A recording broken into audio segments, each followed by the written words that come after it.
వీక్షకులందరికీ నమస్కారం. మే 1వ తారీఖున మారబోతూ ఉన్నటువంటి బృహస్పతి అనగా గురుగ్రహం మీనరాశి వారికి ఏ విధమైనటువంటి ఫలితాలను ఇవ్వబోతూ ఉన్నారు అనేటువంటి విషయాన్ని ఈ వీడియో ద్వారా క్లుప్తంగా తెలుసుకునేటువంటి ప్రయత్నం చేద్దాం.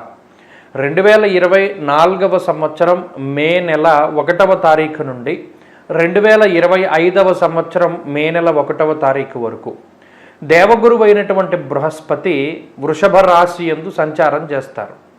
ఈ వృషభ రాశిలో సంచారం చేయడం అనేటువంటిది మీనరాశి వారికి వృషభం తృతీయ స్థానం అవుతుంది. గోచారవశాత్తు మీనరాశి వారికి ఇప్పటికే చాలా రకాలైనటువంటి సమస్యలు ఉన్నాయి.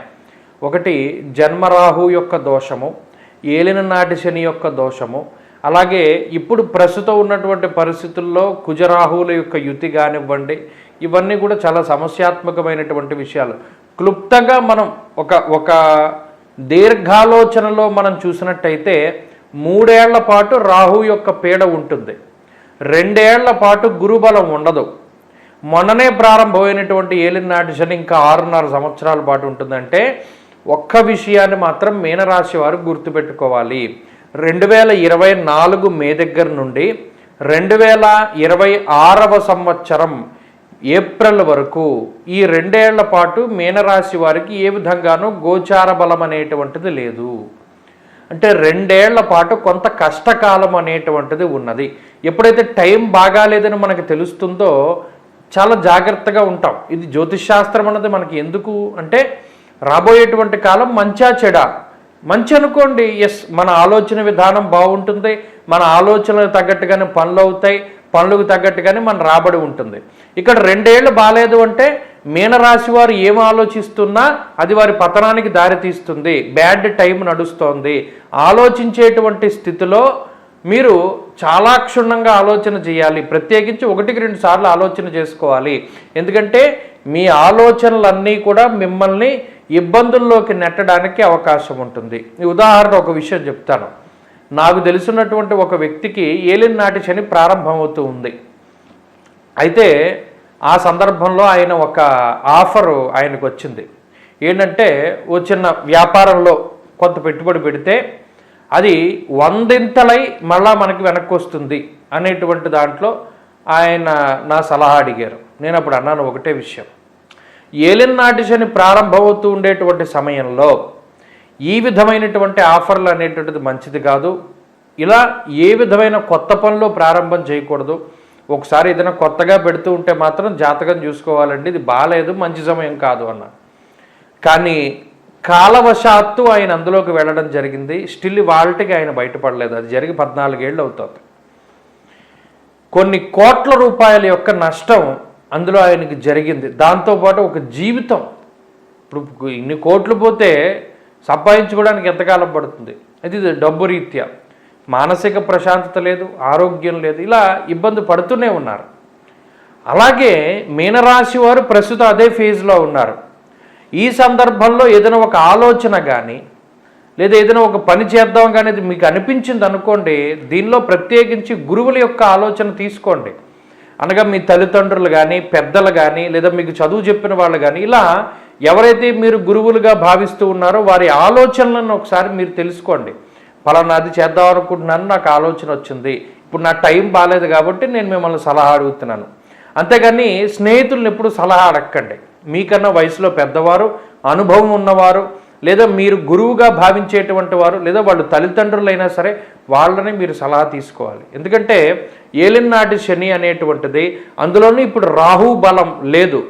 3 ఏళ్ల పాటు రాహు ప్రతికూలము, 2 ఏళ్ల పాటు గురువు ప్రతికూలము, 6 ఏళ్ల పాటు శని ప్రతికూలం. కాబట్టి ఇందులో ఏది చేసినా ఇబ్బంది పడడానికి అవకాశం ఉంది. జాతకం బాగుంటే తప్పితే, ఇప్పుడు గోచారం పూర్తిగా దెబ్బతింది, కానీ జాతకంలో దశాంతర్దశలు కనుక బాగుంటే ఇది తగ్గుతుంది, ఈ దోషం తగ్గుతుంది.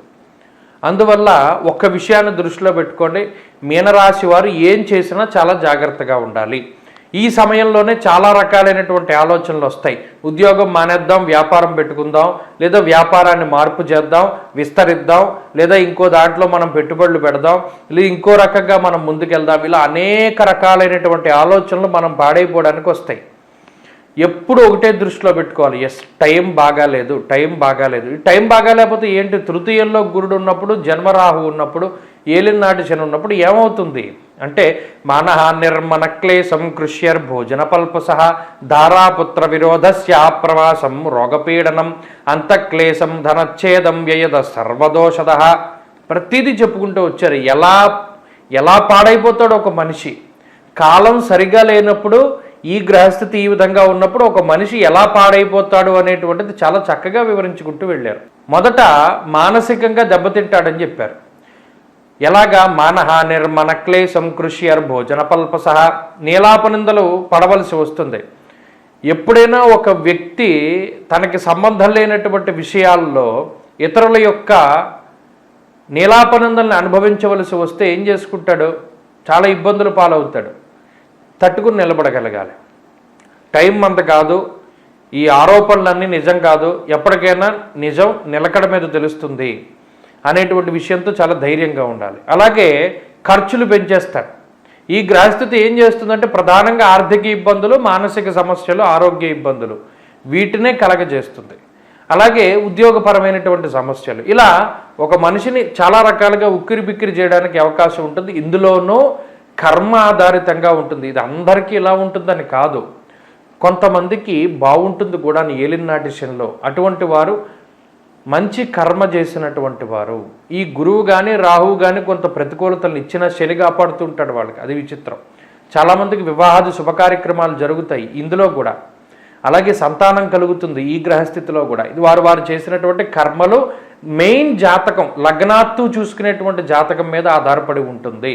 కాబట్టి మీనరాశి వారికి నేను చెప్పదలుచుకుంది ఏంటి అంటే మానసిక సమస్యలు, ఆర్థిక ఇబ్బందులు, ఆరోగ్యపరమైనటువంటి చికాకులు, మానసిక భయం అనేటువంటిది కొంత ఎక్కువగా ఉంటుంది. కాబట్టి అటు రాహు బలము లేదు, ఇటు ఈ గురు బలము లేదు 2 ఏళ్ల పాటు. అలాగే ఏలినాటి శని ఉంది. కాబట్టి గ్రహస్థితి బాగాలేదు అనేటువంటి విషయాన్ని దృష్టిలో పెట్టుకోండి. ఎప్పటికప్పుడు తగిన రెమెడీస్ని పాటించండి. అంటే ఏం పాటిస్తారు? శనివారం కానీ ఆదివారం కానీ మధ్యమాంసములు భుజించరాదు. ఏలినాటి శనిలో నూనె పదార్థాలు బయట తినకూడదు.